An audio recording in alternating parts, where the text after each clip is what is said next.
Hello friends, welcome to our channel Jyoti for knowledge and entertainment दिल में। आज हम करने वाले हैं जीके लूसन के थ्योरी पार्ट। तो स्टार्ट करते हैं हिस्ट्री से। भारत का इतिहास। उत्तर में हिमालय से लेकर दक्षिण में समुद्र तक फैला यह उपमहाद्वीप भारतवर्ष के नाम से ज्ञात है, जिसे महाकाव्य तथा पुराणों में भारतवर्ष अर्थात भारतों का देश तथा यहाँ के निवासियों को भारतीय अर्थात भरत की संतान कहा गया है। भरत एक प्राचीन कबीले का नाम था। प्राचीन भारतीय अपने देश को जम्बू द्वीप अर्थात चंबू यानी जामुन वृक्षों का द्वीप कहते थे। प्राचीन ईरानी इसे सिंधु नदी के नाम से जोड़ते थे, जिसे वे सिंधु ना कहकर हिंदू कहते थे। यही नाम फिर पूरे पश्चिम में फैल गया और पूरे देश को इसी एक नदी के नाम से जाना जाने लगा। यूनानी इसे इंदे और अरब इसे हिंद कहते थे। मध्यकाल में इसे देश को हिंदुस्तान कहा जाने लगा। यह शब्द भी फारसी शब्द हिंदू से बना है। यूनानी भाषा के इंदे के आधार पर अंग्रेज इसे इंडिया कहने लगे।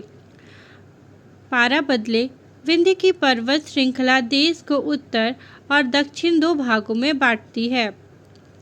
उत्तर में इंडो यूरोपीय परिवार की भाषाएं बोलने वालों की और दक्षिण में द्रविड़ परिवार की भाषाएं बोलने वालों का बहुमत है। नोट: भारत की जनसंख्या का निर्माण जिन प्रमुख नस्लों के लोगों के मिश्रण से हुआ है वह इस प्रकार है: प्रोटो ऑस्ट्रेलॉयड, पैलियो मेडिटेरेनियन, काकेसायड, नीग्रोयड और मंगोलायड। भारतीय इतिहास को अध्ययन की सुविधा के लिए 3 भागों में बांटा गया है: प्राचीन भारत, मध्यकालीन भारत एवं आधुनिक भारत। नोट: सबसे पहले इतिहास को 3 भागों में बांटने का श्रेय जर्मन इतिहासकार क्रिस्टोफ सेलियरस जो 1638 से 1707 एडी को है। प्राचीन भारत। प्राचीन भारतीय इतिहास के स्रोत। प्राचीन भारतीय इतिहास के विषय में जानकारी मुख्यतः 4 स्रोत से प्राप्त होती है: धर्म ग्रंथ, ऐतिहासिक ग्रंथ, विदेशियों का विवरण व पुरातत्व संबंधी साक्ष्य। धर्म ग्रंथ एवं ऐतिहासिक ग्रंथ से मिलने वाली महत्वपूर्ण जानकारी। भारत का सर्व प्राचीन धर्म ग्रंथ वेद है, जिसके संकलनकर्ता महर्षि कृष्णद्वैपायन वेद व्यास को माना जाता है। वेद वसुधैव कुटुंबकम का उपदेश देता है। भारतीय परंपरा वेदों को नित्य तथा अपौरुषेय मानती है। वेद 4 है: ऋग्वेद, यजुर्वेद, सामवेद एवं अथर्ववेद। इन 4 वेदों को संहिता कहा जाता है। ऋग्वेद ऋचाओं के क्रमबद्ध ज्ञान के संग्रह को ऋग्वेद कहा जाता है। इसमें 10 मंडल, 1028 सूक्त एवं 10,462 ऋचाएँ हैं। इस वेद के ऋचाओं को पढ़ने वाले ऋषि को होत्री कहते हैं। इस वेद से आर्य की राजनीतिक प्रणाली, इतिहास एवं ईश्वर की महिमा के बारे में जानकारी मिलती है। विश्वामित्र द्वारा रचित ऋग्वेद के 3रे मंडल में सूर्य देवता सावित्री को समर्पित प्रसिद्ध गायत्री मंत्र है। इसके 9वें मंडल में देवता सोम का उल्लेख है। इसके 8वें मंडल की हस्तलिखित ऋचाओं को खिल कहा जाता है।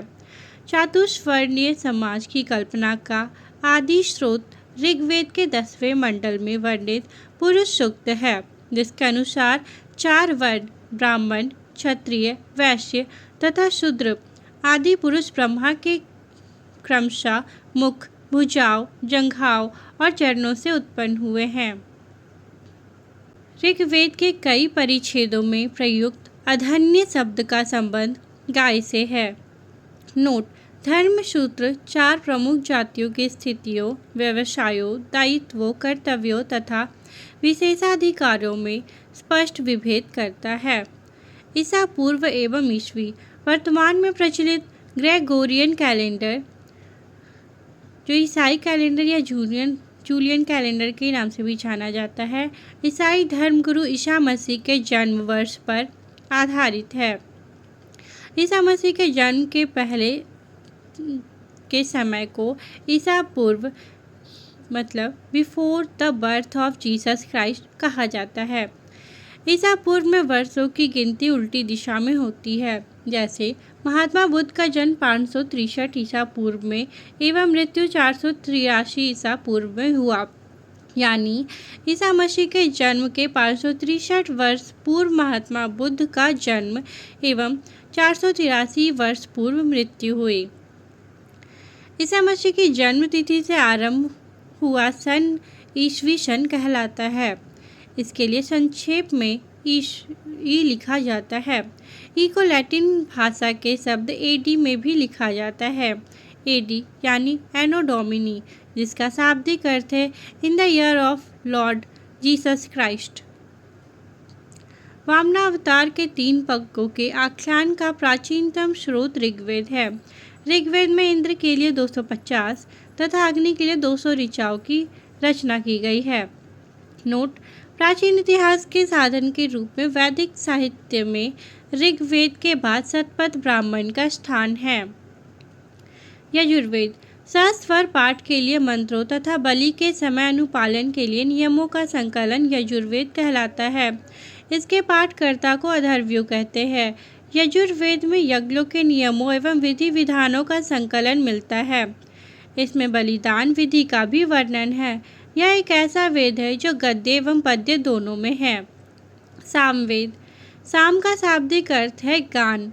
इस वेद में मुख्यतः यज्ञों के अवसर पर गाए जाने वाले ऋचाओं का संकलन है। इसके पाठकर्ता को उद्रात्री कहते हैं। इसका संकलन ऋग्वेद पर आधारित है। इसे भारतीय संगीत का जनक कहा जाता है। नोट: यजुर्वेद तथा सामवेद में किसी भी विशिष्ट ऐतिहासिक घटना का वर्णन नहीं मिलता। अथर्ववेद, अथर्वा ऋषि द्वारा रचित इस वेद में कुल 771 मंत्र तथा लगभग 6000 पद्य है। इसके कुछ मंत्र ऋग्वैदिक मंत्रों से भी प्राचीनतर है। अथर्ववेद कन्याओं के जन्म की निंदा करता है। अब यहाँ पुराण के बारे में है। विष्णु पुराण मौर्य वंश से संबंधित है। मत्स्य पुराण आंध्र सातवाहन वंश से संबंधित है। वायु पुराण गुप्त वंश से संबंधित है। ऐतिहासिक दृष्टि से अथर्ववेद का महत्व इस बात में है कि इसमें सामान्य मनुष्यों के विचारों तथा अंधविश्वासों का विवरण मिलता है। पृथ्वी सूक्त अथर्ववेद का प्रतिनिधि सूक्त माना जाता है। इसमें मानव जीवन के सभी पक्षों, गृह निर्माण, कृषि की उन्नति, व्यापारिक मार्गों का गहन, रोग निवारण, समन्वय, विवाह तथा प्रणय गीतों, राजभक्ति, राजा का चुनाव, बहुत से वनस्पतियों एवं औषधियों, शाप, वशीकरण, प्रायश्चित, मातृभूमि, महात्म्य आदि का विवरण दिया गया है। कुछ मंत्रों में जादू टोने का भी वर्णन है। अथर्ववेद में परीक्षित को कुरुओं का राजा कहा गया है तथा कुरु देश की समृद्धि का अच्छा चित्रण मिलता है। इसमें सभा एवं समिति को प्रजापति की 2 पुत्रियां कहा गया है। सबसे प्राचीन वेद ऋग्वेद एवं सबसे बाद का वेद अथर्ववेद है। वेदों की भली भांति समझने के लिए 6 वेदांगों की रचना हुई है। ये है शिक्षा, ज्योतिष, कल्प, व्याकरण, निरुक्त तथा छंद। भारतीय इतिहास कथाओं का सबसे अच्छा क्रमबद्ध विवरण पुराणों से मिलता है। इसके रचयिता लोमहर्ष अथवा इनके पुत्र उग्रश्रवा माने जाते हैं। इनकी संख्या 18 है, जिनमें से केवल 5 मत्स्य, वायु, विष्णु, ब्राह्मण एवं भागवत में ही राजाओं की वंशावली पाई जाती है। पुराणों में मत्स्य पुराण सबसे प्राचीन एवं प्रामाणिक है। अधिकतर पुराण सरल संस्कृत श्लोक में लिखे गए हैं। स्त्रियां तथा शूद्र जिन्हें वेद पढ़ने की अनुमति नहीं थी, वे भी पुराण सुन सकते थे। पुराणों का पाठ पुजारी मंदिरों में किया करते थे। स्त्री की सर्वाधिक गिरी हुई स्थिति मैत्रेयी संहिता से प्राप्त होती है, जिसमें जुआ और शराब की भांति स्त्री को पुरुष का तीसरा मुख्य दोष बताया गया है। शतपथ ब्राह्मण में स्त्री को पुरुष की अर्धांगिनी कहा गया है। जाबालोपनिषद में 4 आश्रमों का उल्लेख मिलता है। स्मृति ग्रंथों में सबसे प्राचीन एवं प्रामाणिक मनुस्मृति मानी जाती है। यह शुंग काल का मानक ग्रंथ है। नारद स्मृति गुप्त युग के विषय में जानकारी प्रदान करता है। जातक में बुद्ध की पूर्व जन्म की कहानी वर्णित है। हीनयान का प्रमुख ग्रंथ कथा वस्तु है, जिसमें महात्मा बुद्ध का जीवन चरित्र अनेक कथानकों के साथ वर्णित है। जैन साहित्य को आगम कहा जाता है। जैन धर्म का प्रारंभिक इतिहास कल्पसूत्र से ज्ञात होता है। जैन ग्रंथ भगवती सूत्र में महावीर के जीवन कृत्यों तथा अन्य समकालिकों के साथ उनके संबंधों का विवरण मिलता है। अर्थशास्त्र के लेखक चाणक्य हैं, जिन्हें कौटिल्य एवं विष्णुगुप्त के नाम से जाना जाता है। यह 15 अधिकरणों एवं 180 प्रकरणों में विभाजित है।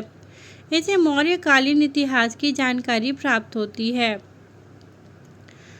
संस्कृत साहित्य में ऐतिहासिक घटनाओं को क्रमबद्ध लिखने का सर्वप्रथम प्रयास कल्हण के द्वारा किया गया। कल्हण द्वारा रचित पुस्तक राजतरंगिणी 8 तरंग है, जिसका संबंध कश्मीर के इतिहास से है। अरबों की सिंध विजय का वृत्तांत चचनामा, जिसके लेखक अली अहमद हैं, में सुरक्षित है। अष्टाध्यायी ये संस्कृत भाषा व्याकरण की प्रथम पुस्तक है। अष्टाध्यायी के लेखक पाणिनि हैं। इससे मौर्य के पहले का इतिहास तथा मौर्य युगीन राजनीतिक अवस्था की जानकारी प्राप्त होती है। कात्यायन की गार्गी संहिता एक ज्योतिष ग्रंथ है, फिर भी इसमें भारत पर होने वाले यवन आक्रमण का उल्लेख मिलता है। पातंजलि पुष्यमित्र शुंग के पुरोहित थे। इनके महाभाष्य से शुंगों के इतिहास का पता चलता है। विदेशी यात्रियों से मिलने वाली प्रमुख जानकारी। यूनानी रोमन लेखक। तो यूनानी रोमन लेखक में पहला है टेशियस। यह ईरान का राज्य वैद्य था। भारत के संबंध में इसका विवरण आश्चर्यजनक कहानियों से परिपूर्ण होने के कारण अविश्वसनीय है। दूसरा हेरोडोटस।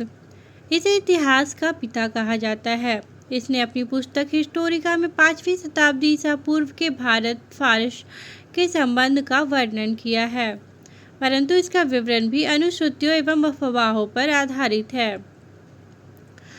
तीसरा सिकंदर। सिकंदर के साथ आने वाले लेखकों में निरियाकस, आनेसिक्रेटस तथा अरिस्टोबुलस के विवरण अधिक प्रामाणिक एवं विश्वसनीय हैं।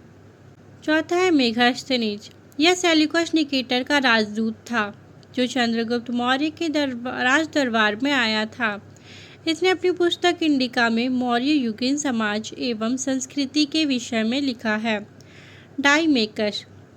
यह सीरियन नरेश एंटियोकस का राजदूत था, जो बिंदुसार के राज दरबार में आया था।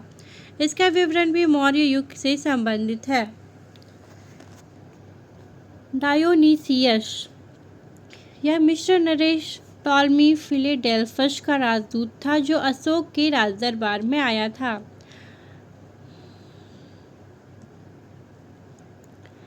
Seven Ptolemy. इसने 2वीं शताब्दी में भारत का भूगोल नामक पुस्तक लिखी। प्लिनी।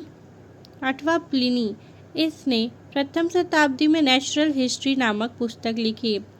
इसमें भारतीय पशुओं, पेड़ पौधों, खनिज पदार्थों आदि के बारे में विवरण मिलता है।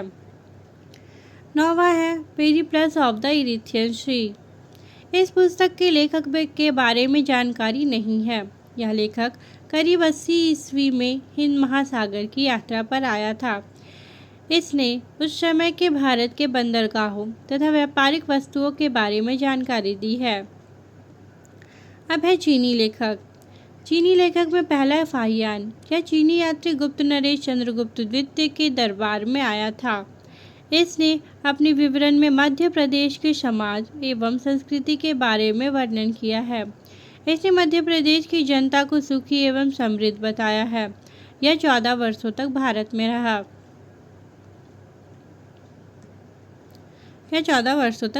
रहा। दूसरा आता है संयुगन। यह 518 ईस्वी में भारत आया। इसने अपनी 3 वर्षों की यात्रा में बौद्ध धर्म की प्राप्तियां एकत्रित की। तीसरा है वेनसांग। यह हर्षवर्धन के शासनकाल में भारत आया था। वेनसांग 629 ईस्वी में चीन से भारतवर्ष के लिए प्रस्थान किया। और लगभग 1 वर्ष की यात्रा के बाद सर्वप्रथम वह भारतीय राज्य का पीछा पहुंचा। भारत में 15 वर्षों तक ठहरकर 645 ईस्वी में चीन लौट गया। वह बिहार में नालंदा जिला स्थित नालंदा विश्वविद्यालय में अध्ययन करने तथा भारत से बौद्ध ग्रंथों को एकत्र कर ले जाने के लिए आया था। इसका भ्रमण वृत्तांत CU की नाम से प्रसिद्ध है, जिसमें 138 देशों का विवरण मिलता है। इसने हर्षकालीन समाज, धर्म तथा राजनीति के बारे में वर्णन किया है। इसके अनुसार सिंध का राजा शूद्र था। वेनसांग ने बुद्ध की प्रतिमा के साथ साथ सूर्य और शिव की प्रतिमाओं का भी पूजन किया था। वेनसांग के अध्ययन के समय नालंदा विश्वविद्यालय के कुलपति आचार्य शीलभद्र थे। यह विश्वविद्यालय बौद्ध दर्शन के लिए प्रसिद्ध था। चौथा चीनी यात्री है इत सिंह। यह 7वीं शताब्दी के अंत में भारत आया। इसने अपने विवरण में नालंदा विश्वविद्यालय, विक्रमशिला विश्वविद्यालय तथा अपने समय के भारत का वर्णन किया है। अब है अरबी लेखक। अरबी लेखक में पहले अल-बरूनी। यह महमूद गजनवी के साथ भारत आया था। अरबी में लिखी गई इसकी कृति किताब उल हिंद या तहकीक-ए-हिंद, जिसका मतलब है भारत की खोज, आज भी इतिहासकारों के लिए एक महत्वपूर्ण स्रोत है। यह एक विस्तृत ग्रंथ है जो धर्म और दर्शन, त्योहारों, खगोल विज्ञान, कीमिया, रीति रिवाजों तथा प्रथाओं, सामाजिक जीवन, भार तौल तथा मापन विधियों, मूर्तिकला, कानून, मापतंत्र, विज्ञान आदि विषयों के आधार पर 80 अध्यायों में विभाजित है। इसमें राजपूत कालीन समाज, धर्म, रीति रिवाज, राजनीति आदि पर सुंदर प्रकाश डाला गया है। दूसरा है अरबी यात्री इब्न बतूता। इसके द्वारा अरबी भाषा में लिखा गया उसका यात्रा वृत्तांत, जिसे रेला कहा जाता है, 14वीं शताब्दी में भारतीय उपमहाद्वीप के सामाजिक तथा सांस्कृतिक जीवन के विषय में बहुत ही प्रचुर तथा सबसे रोचक जानकारियाँ देता है। 1333 ईस्वी में दिल्ली पहुंचने पर इसकी विद्वता से प्रभावित होकर सुल्तान मुहम्मद बिन तुगलक ने इसे दिल्ली का काजी या न्यायाधीश नियुक्त किया। अन्य लेखक, पहला है तारानाथ। यह एक तिब्बती लेखक था। इसने कंग्यूर तथा तंग्यूर नामक ग्रंथ की रचना की। इनसे भारतीय इतिहास के बारे में जानकारी मिलती है। दूसरा है मार्को पोलो। यह 13वीं शताब्दी के अंत में पांड्य देश की यात्रा पर आया था। इसका विवरण पांड्य इतिहास के अध्ययन के लिए उपयोगी है। पुरातत्व संबंधी साक्ष्य से मिलने वाली जानकारी। भारतीय पुरातत्व शास्त्र का पितामह सर अलेक्जेंडर कनिंघम को कहा जाता है। क्या कहा जाता है? Father of Indian archaeology. 1400 ईस्वी पूर्व के अभिलेख बोगाज कोई, जो एशिया माइनर से वैदिक देवता मित्र, वरुण, इंद्र और नासत्य, जो अश्विनी कुमार के नाम से मिलते हैं। मध्य भारत में भागवत धर्म के विकसित होने का प्रमाण यवन राजदूत होलियोडोरस के वेशनगर गरुड़ स्तंभ से प्राप्त होता है। सर्वप्रथम भारतवर्ष का जिक्र हाथी गुम्फा अभिलेख में है। सर्वप्रथम दुर्भिक्ष का जानकारी देने वाला अभिलेख सौहगौरा अभिलेख है। इस अभिलेख में संकट काल में उपयोग हेतु खाद्यान्न सुरक्षित रखने का भी उल्लेख है। सर्वप्रथम भारत पर होने वाले हुन आक्रमण की जानकारी भीतरी स्तंभ लेख से प्राप्त होती है। सती प्रथा का पहला लिखित साक्ष्य एरन अभिलेख, जो शासक भानुगुप्त से प्राप्त होती है। सातवाहन राजाओं का पूरा इतिहास उनके अभिलेखों के आधार पर लिखा गया है। रेशम बुनकर की श्रेणियों की जानकारी मंदसौर अभिलेख से प्राप्त होती है। कश्मीरी नवपाषाणिक पुरास्थल पुष्ट होम से गर्तावास यानी गड्ढा घर का साक्ष्य मिलता है। इस पर उतरने के लिए सीढ़ियाँ होती थी। प्राचीनतम सिक्कों को आहत सिक्के कहा जाता है। इसी को साहित्य में कासारपन कहा गया है। सर्वप्रथम सिक्कों पर लेख लिखने का कार्य यवन शासकों ने किया। समुद्रगुप्त को वीणा बजाती हुई मुद्रा वाले सिक्के से उसके संगीत प्रेमी होने का प्रमाण मिलता है। अरिकमेडु, जो पुदुचेरी के निकट है, से रोमन सिक्के प्राप्त हुए। नोट: सबसे पहले भारत के संबंध बर्मा जो स्वर्ण भूमि वर्तमान में म्यांमार के नाम से है, मलाया जो स्वर्ण द्वीप के नाम से है, कंबोडिया जो कम्बोज था पहले, और जावा जो यव द्वीप से स्थापित हुए। महत्वपूर्ण अभिलेख और इसके शासक। हाथी गुम्फा अभिलेख यह कलिंग राजा खारवेल ने बनवाया। जूनागढ़ अभिलेख रुद्रदामन ने। नासिक अभिलेख गौतमी बलश्री ने। प्रयाग स्तंभ लेख समुद्रगुप्त ने। ऐहोल अभिलेख पुलकेशिन द्वितीय ने। मंदसौर अभिलेख मालवा नरेश यशोवर्मन ने। ग्वालियर अभिलेख प्रतिहार नरेश भोज ने। भीतरी एवं जूनागढ़ अभिलेख स्कंदगुप्त ने। देवपाड़ा अभिलेख बंगाल शासक विजय सेन ने बनवाया था। नोट: अभिलेखों को अध्ययन एपिग्राफी कहलाता है। उत्तर भारत के मंदिरों की कला की शैली नागर शैली एवं दक्षिण भारत के मंदिर की कला द्रविड़ शैली कहलाती है। दक्षिणापथ के मंदिर के निर्माण में नागर और द्रविड़ दोनों शैलियों का प्रभाव पड़ा, अतः यह वेशर शैली कहलाती है। पंचायतन शब्द मंदिर रचना शैली से संबंधित है। एक हिंदू मंदिर तब पंचायतन शैली का कहलाता है जब मुख्य मंदिर 4 सहायक मंदिरों से घिरा होता है। पंचायतन मंदिर के उदाहरण हैं कंदरिया, महादेव मंदिर जो खजुराहो में है, ब्रह्मेश्वर मंदिर जो भुवनेश्वर में है, लक्ष्मण मंदिर खजुराहो में है, लिंगराज मंदिर भुवनेश्वर में, दशावतार मंदिर देवगढ़ उत्तर प्रदेश और गोंडेश्वर मंदिर महाराष्ट्र। प्रागैतिहासिक काल। जिस काल में मनुष्य ने घटनाओं का कोई लिखित विवरण उद्धृत नहीं किया उसे प्रागैतिहासिक काल कहते हैं। मानव विकास के उस काल को इतिहास कहा जाता है जिसका विवरण लिखित रूप में उपलब्ध है। अब संस्कृति और बर्तन। मालवा संस्कृति यह काला तथा लाल बर्तन है। बुरझोम धूसर बर्तन, जीखे लाल रंग के बर्तन। दक्षिण नवपाषाण या चमकीला धूसर कलर यूज करते थे और पूर्वी नवपाषाण भूरा लाल। आदि ऐतिहासिक काल उस काल को कहते हैं जिस काल में लेखन कला के प्रचलन के बाद उपलब्ध लेख पढ़े नहीं जा सकते। ज्ञानी मानव जो होमो सेपियंस, इसका प्रवेश इस धरती पर आज से लगभग 30 या 40 हजार वर्ष पूर्व हुआ। पूर्व पाषाण या पूरा पाषाण के मानव की जीविका का मुख्य आधार कृषि था।